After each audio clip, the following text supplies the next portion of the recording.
suis Bernadette, donc j'ai 20 ans. Je viens de Chambéry, en Savoie, et puis je suis en études de médecine, donc en 3e année, à Grenoble. Et donc sur le diocèse, là, je fais partie d'un petit groupe de rock. Et puis donc je m'occupe aussi des nuits d'adoration. Et puis je suis partie d'un petit orchestre aussi, de l'orchestre Notre-Dame. Et puis je suis cheftaine de scout. Voilà, en gros, brièvement, ce qui occupe ma vie. J'ai 4 grandes sœurs. Du coup, je les ai vues toutes défiler, partir à Rome. Je les ai suivies à la télé quand c'était à Paris, tout ça. Donc c'est vrai que du coup, j'avais très envie d'y aller, sachant qu'à chaque fois qu'elles revenaient, elles étaient vraiment transformées et ouais, éblouissantes. Du coup, je me suis dit qu'il fallait que j'y aille aussi, quoi, que ça pouvait être fondateur.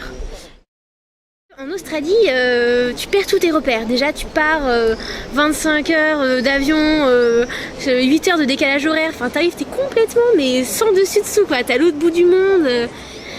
Et le seul truc qui nous réunit et qui fait notre repère, en fait, c'est notre attachement au Christ, en fait. Et puis aussi le fait de partir loin comme ça pour Jésus. C'était vraiment quelque part un sacrifice et puis une épopée, quoi, un pèlerinage. Jésus, il est venu pour tous, jusqu'aux extrémités de la terre. Et ben voilà, les extrémités de la terre, c'est l'Australie aussi, quoi.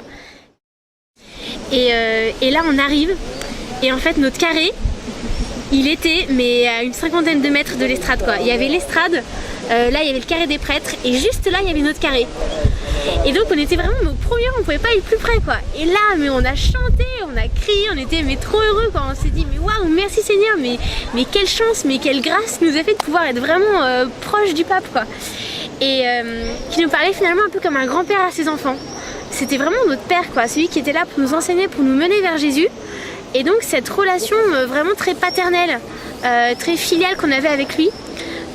Très intime du coup, et puis ce débordement de joie et puis cet amour du Saint-Père pour les jeunes.